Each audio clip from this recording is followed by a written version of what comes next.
This episode is made possible by our sponsor, Landmark College, the college for students who learn differently, offering comprehensive supports for students with ADHD and other learning differences, both on campus and online. Learn more at lcdistraction.org.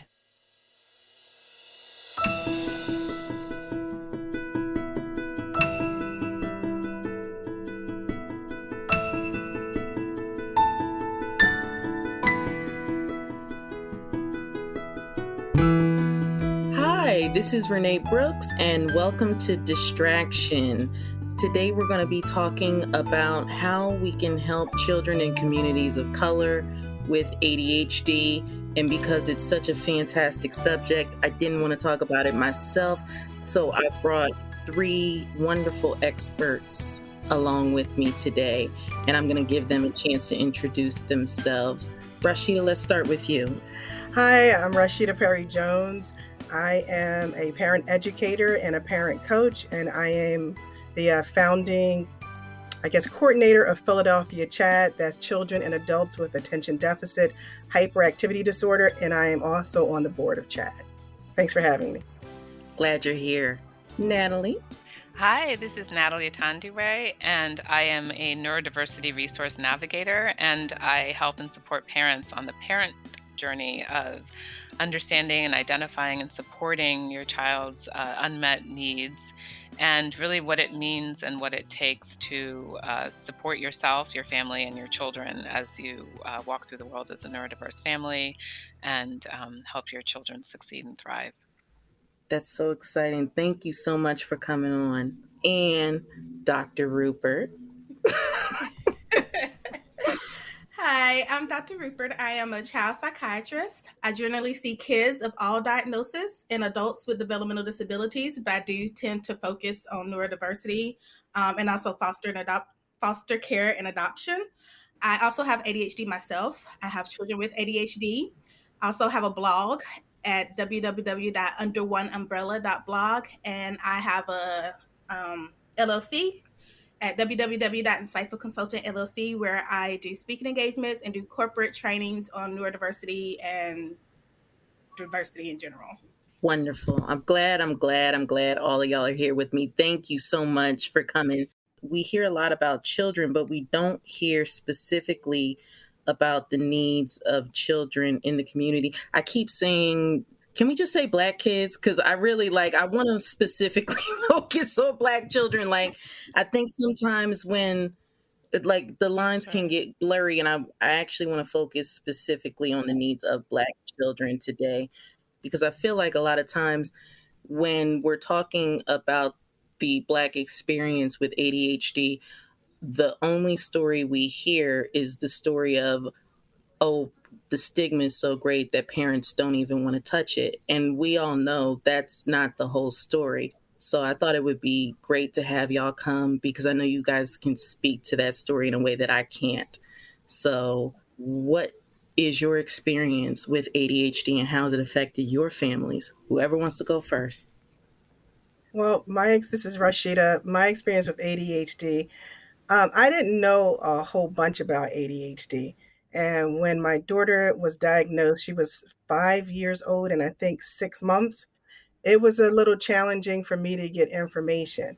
So I had to really, search the internet, talk to different doctors, and become educated myself, because my daughter was being pointed out in school for having, bad behaviors, and I was concerned about how people were treating her. She was in a private school, one of the only, Black children in that particular class. And what happened was, I had told her, if people aren't friendly to you, you don't have to play with them. So she was often ostracized, and then no one cared. But when she didn't want to play with someone because they treated her a certain way, then all of a sudden, she's a bad person, or why is she doing that? So my experience has been that, you have to be educated as a parent about ADHD. You have to be a very fierce, strong advocate, so that your Black child, who according to the Department of Education, Black children are generally punished much more severely and expelled more so than white children when it comes to any type of punishment or any type of bad behavior they deem to be bad. Black children suffer greatly, and some of these behaviors that are often because of neurodiversity are identified as bad behaviors, and they're targeted to be expelled or to be suspended, and then you lose additional school. So I had to be educated, and one of the ways I did that was to go to chad.org and to become a member of Chad so I could have my own resources and learn myself so I could advocate for my daughter. I love that. So your introduction was with your child being painted as a behavioral problem when really, I'm being honest, if they're not friendly to you, you don't have to play with them, I think is one of the best pieces of advice that you can give to a neurodivergent child, because I think so often when we feel like we're not receiving the friendliness that we want, we blame ourselves and we keep trying. So what better way to protect your child than to say, hey, cut this off the first time you feel like they're unfriendly. That's good advice. That's what she was supposed to be doing. But because these children's feelings were hurt, that was a problem. That was a problem. But it wasn't a problem when they did it. That's the thing. Like, I really want... It sounds like some intersectionality with racism.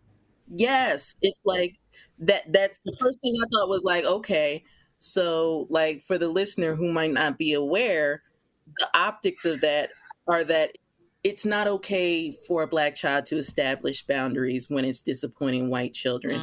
And that is an experience a lot of us have in school and our children have in school. And it can be difficult to protect them when principals and teachers and administrations reinforce those types of ideals. So I want you to take that and then put that in the context of you coming to a Black parent and telling them, we think your child has ADHD. And then think about why people are resistant to hearing that diagnosis. It is a lot to take in because raising a Black child in America, has a certain amount of their challenges because there are racial disparities throughout. I mean, COVID showed that in the health disparities. We see that when we look at the criminal justice system.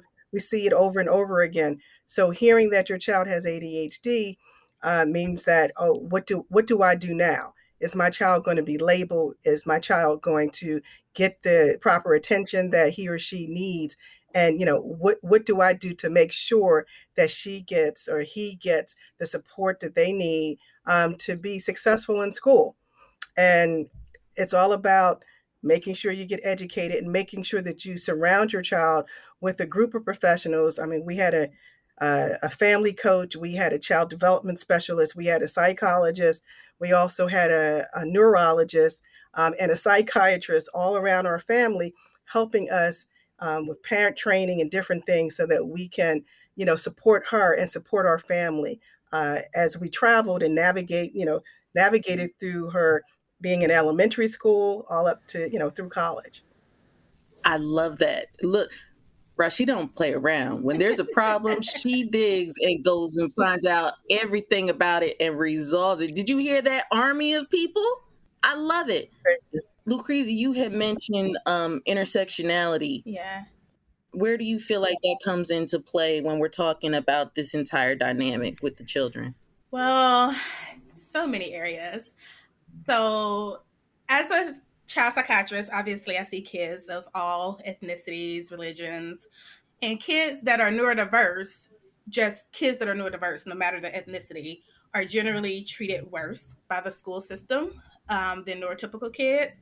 And then when you add in anything else, so when you add in that they're Black or when you add in that they're Muslim, there was just a story recently of a Black Muslim little girl, I think she was 7, whose hijab was snatched off of her by a teacher, which isn't necessarily related to ADHD, but it's, again, that intersectionality of... By a teacher? By a teacher who said that her hair was too pretty to keep covered up.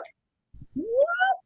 My God. It's, again, that every layer adds something else that you have to be on the lookout for to protect your kid. As someone with ADHD myself, I wasn't diagnosed till I was an adult. So And I did well in school, which is part of the reason I wasn't diagnosed until I was an adult, was because I did well in school. Right. And I wasn't, quote unquote, a behavior problem. I had a smart mouth, but since I was overall good, they kind of let me get away with that. So by the time I, as a parent, then had children that were diagnosed with ADHD, I was already a child psychiatrist. So I probably had more resources than most people. And then I had my personal experience. And so I didn't necessarily look at it as, oh my God, my kid's life is over, because I was like, well, I'm a doctor. I have ADHD. I'm a child psychiatrist. But that didn't make it easy now. It took me, by the time that my kids got to the point where they needed meds, it still took me over a year to get my own children a psychiatrist, just because that's how much resources are needed. Like, it's just not a lot of us.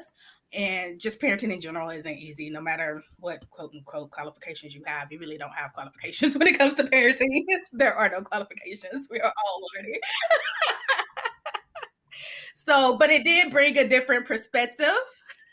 So you're saying you, as a child psych, had difficulty getting your own children on medication because it was difficult to get them in with the psych. Right. And with psych, that wasn't me. Wow. So obviously, I couldn't treat my own children.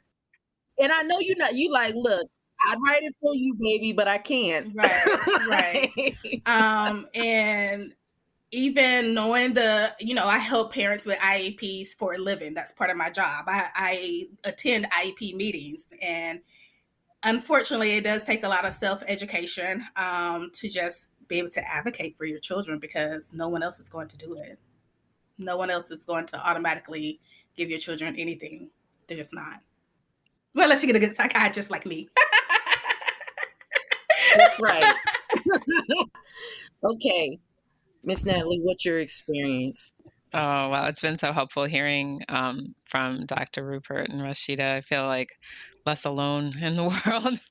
I think this has been, it's been a challenging walk, to get a child to, first of all, look at your child having unsupported needs and kind of figure out what's going on, because you have to start that unless you're lucky enough to have a teacher or a physician, pediatrician who will do that for you. And then that's like just the beginning. And so I think, in my experience around the intersectionality, I was experiencing the other side of the coin. It is, which a lot of people don't want to label Black children. They feel that somehow once you have the label of having a neurodevelopmental issue, somehow that's a disadvantage. And so I also had the experience of a lot of resistance from professionals around a definitive label, as if I was somehow like sentencing my child to something. And because at the time I was still listening to the experts, I was like, well, this is a child psychologist from the school board, or this is, and I was giving that a lot of credence. And then finally you have that moment where you're just like, wait a minute, if I keep going down this road, and I just remember like looking in the eyes of the child psychologist and realizing like, you have this degree, but you really can't help me. Like, and I had to really just realize you're the expert in your child, and you don't have to have a bunch of degrees to be the definitive expert here and move forward. And I think once I took that stand, everything really changed, and very quickly, because I moved from like struggling with the fact that the people that I wanted to have as my team were more of a peanut gallery. And I moved on to develop a real team of experts. And, it actually started with other mothers who are activists and advocates for their own children. And it was like they pulled back the curtain and they were like, girl, come here. And they kind of ushered me into their world. And I was shocked. They ushered me into a whole world, just a totally different side of the scenario. Because what the question I had kept asking is, isn't there something more?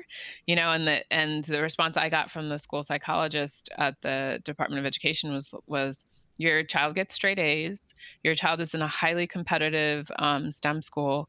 What more do you want? And I was like, wrong answer. And one of the things I started saying to people when they would, give me that response when I asked for help is I would say, have you ever been to a cemetery? And they would be like, yeah. And I was like, have you ever seen a tombstone that said got straight A's? Oh. And there would be like this big pause. And there would be this moment, and I was like, but that's what I'm talking about. The sum of a life well lived, the sum of the best possibilities is not about got straight A's in elementary or middle school. It's about a whole bunch of other skills and capacities that if they don't come naturally to you, you have to get the support for the opportunity to develop them. And so I just move forward with that in mind, like, because I think often what happens when you have children that are seen as capable, academically, cognitively, intellectually, there's a response of like, hey, we've got kids with more needs, or this isn't really serious, and they kind of get put to the side. And I just decided that was not going to disqualify my child from getting a diagnosis and getting help, and that I was not going to let anybody run me around anymore. And I think that was the where everything kind of shifted and changed. And then I also got my own diagnosis when my son was being diagnosed with ADHD, because I don't know if you've ever seen that meme with Batman and Spider-Man kind of like pointing at each other.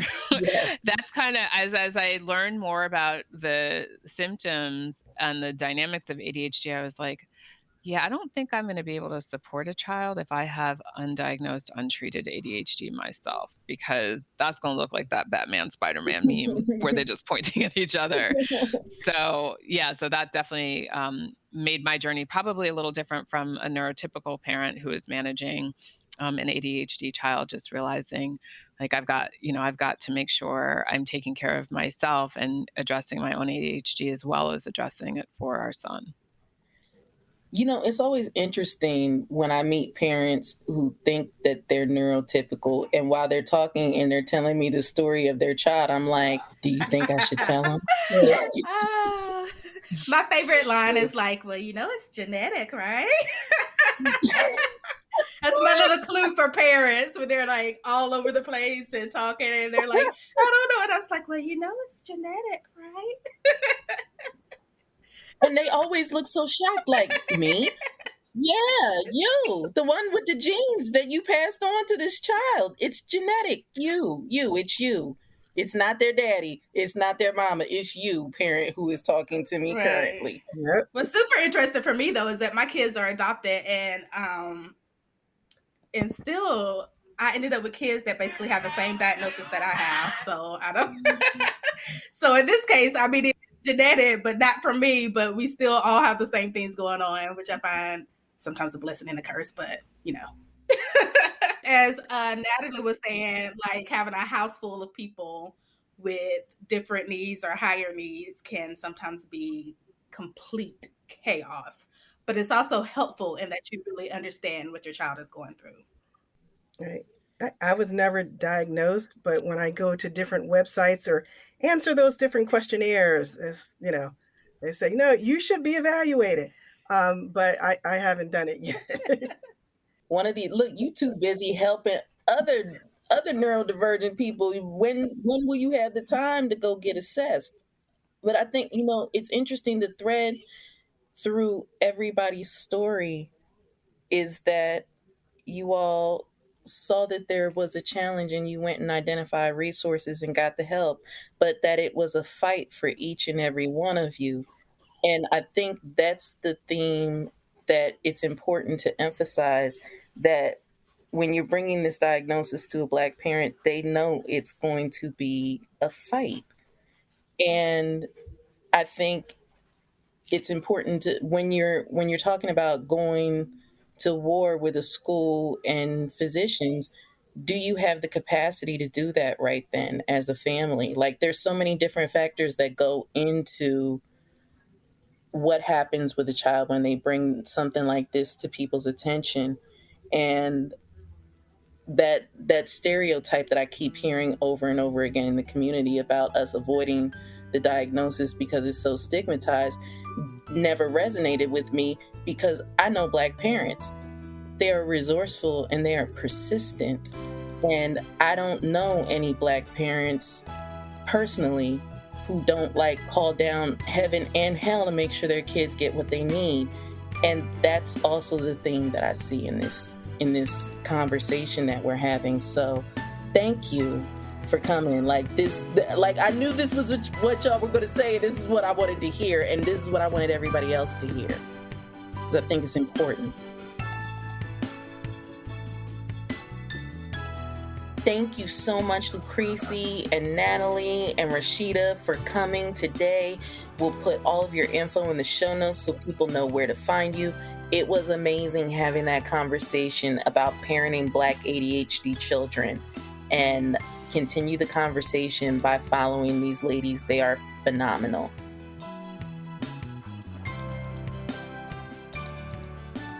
Please remember to subscribe to Distraction wherever you get your podcasts so you don't miss an episode.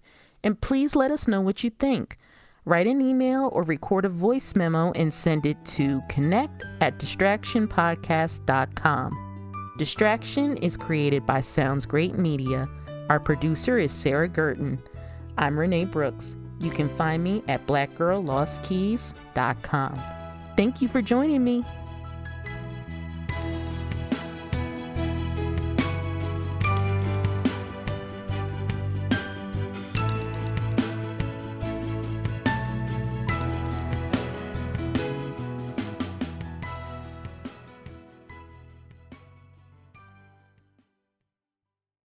The episode you just heard was made possible by our sponsor, Landmark College, the college for students who learn differently, offering comprehensive supports for students with ADHD and other learning differences, both on campus and online. Learn more at lcdistraction.org.